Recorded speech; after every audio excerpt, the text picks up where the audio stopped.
घर जमाई। विकी को हमेशा किस्मत ने उसकी मेहनत से ज्यादा दिया। पैदा हुआ एक बड़े घर में, मुंह में चांदी की चम्मच लेकर, और शादी भी की एक उससे भी बड़े घर में, सोने की चम्मच मुंह में लेकर। उसे मेहनत करने का शौक नहीं था। एक शौक था, वो भी घटिया शायरी करने का। उसकी हर बात शायराना ही होती थी। जैसे कि एक दिन, दूर से देखा तो चांद पे दाग था, दूर से देखा तो चांद पे दाग था, पास से देखा साबुन का छाग था। ठोको ताली। अरे ऐसी शायरी करोगे तो ताली तो पता नहीं, कोई तुमको ही ठोक देगा। शायरी वो बिल्ली है जो किसी का भी रास्ता रोक दे, और क्या मैं किल हूँ जो कोई मुझे ठोक दे। मुझे तो आपसे बात ही नहीं करनी। मैं निकला था गाड़ी लेके, लेकिन दौड़ के जा रहा हूँ। मेरी शायरी कोई नहीं सुनता, मैं घर छोड़ के जा रहा हूँ। धीरे बोलिए जी, मम्मी पापा को पता चल जाएगा तो तुमको सच में तुम्हारे मायके भेज देंगे। सस्ते साबुन से मेरी कॉलर चमकी नहीं, सच में चला जाऊंगा, मेरी बात कोई धमकी नहीं। अगर शायरी ही सुनानी है तो सुनाओ, लेकिन कोई काम धंधा भी तो करो। मेरे पिताजी के पास बहुत पैसा है, तो घर जमाई बन के खा रहे हो, और कल जा रहे हो ना अपने मायके, तो आज ही चले जाओ मेरी बला से। हमें तो अपनों ने लूटा, गैरों में कहाँ दम था हमें। अरे चुप हो जाओ, तुमको मिर्जा गालिब की कसम। अरे जाना है तो जाओ, लेकिन पहले मेरे मम्मी पापा से मिलकर जाओ, वरना वो क्या सोचेंगे। लेकिन विकी अकेले ही अपनी कार लेकर अपने मायके यानी कि अपने खुद के घर पहुंच जाता है। अरे बेटा, तू अचानक, बहू कैसी है? अरे माँ, बहू तो बिल्कुल बदल गई है, मुर्गी हाथ से निकल गई है। अरे क्या हुआ बेटा? उसकी आती नहीं है, मेरी जाती नहीं है।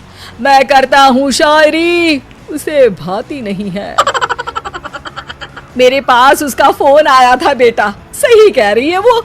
तुमको काम करना चाहिए, तभी तो इज्जत मिलेगी। घर जमाई बनके सास ससुर के पैसों पर कब तक ऐश उड़ाते रहोगे? मेरी जिंदगी में हर तरफ से उंगली हो रही है, फोन पर मेरी चुगली हो रही है। अरे चुगली नहीं कर रही थी बहू, वो तेरा भला चाहती है बेटा। सूखे हुए कपड़े को भी गीला कह रहे हैं लोग, चुगली करने को मेरा भला कह रहे हैं लोग।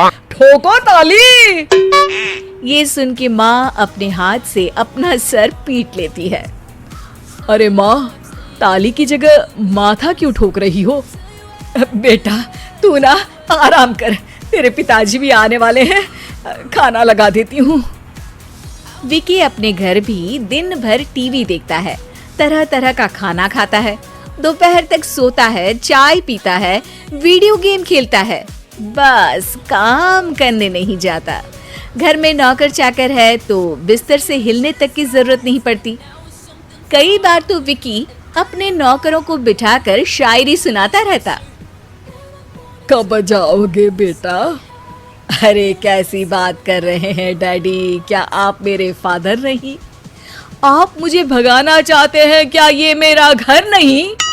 अरे नहीं बेटा, तुम्हारा ही घर है। हम तो चाहते थे कि तुम यहीं रहो और मेरा काम आगे बढ़ाओ, लेकिन तुम ही चले गए घर जमाई बनने। अरे मेहनत तो गधे भी करते हैं, मैं अच्छी किस्मत लेके पैदा हुआ हूँ, मैं घर जमाई हूँ, ससुराल का फूल गेंदा हुआ हूँ। ठोको ताली। पिताजी और माँ सच में ताली बजा देते हैं। ऐसा पहली बार होता है जब विकी की शायरी पर किसी ने ताली बजाई हो। अरे आप लोग सच में ताली बजा रहे हैं? हाँ बेटा, तुम्हारे ससुर का फोन आया था, बोला जब तक घर जमाई जी कोई काम ना करने लगे हमारे यहाँ मत भेजना। अब तू तो काम करने से रहा और तुझे रहना भी है हमारे घर में ही, करेगा भी शायरी ही, और बार बार ठोको ताली बोलेगा तो आदत डाल ही लेते हैं ताली ठोकने की। विकी उसी वक्त खड़ा होता है और बहुत गुस्से में सीधे ससुराल के लिए निकल जाता है। फिर से आ गए? लेकिन सुमन को देखते ही विकी पिघल जाता है। अब सुमन, आई एम सॉरी, आज से ना मैं सिर्फ शायरी ही नहीं बल्कि काम भी करूँगा। तुम अपने ऑफिस में बात कर लेना, कोई भी मेहनत का काम कर लूँगा। मैं घर जमाई बन के रहूँगा लेकिन काम करूँगा और इज्जत से रहूँगा। मतलब सिर्फ तुम नहीं आए हो, तुम्हारे साथ तुम्हें अकल भी आ गई है। मैं अपने कारखाने का मैनेजर बनाता हूँ तुमको, कल से मेरे साथ चलना वहाँ। थैंक यू ससुर जी। थैंक यू से काम नहीं चलेगा, एक शायरी सुनानी पड़ेगी। है? जरूर। ससुर के पास पैसा होते भी मेहनत जिसको भाई है, वही सच्चा दामाद है, वही अच्छा घर जमाई है। ठोको ताली। सब विकी की शायरी पर ताली ठोक देते हैं। शिक्षा: जब किस्मत आपको बहुत सारा दे दे तो उसकी कद्र करनी चाहिए और मेहनत करना कभी नहीं भूलना चाहिए।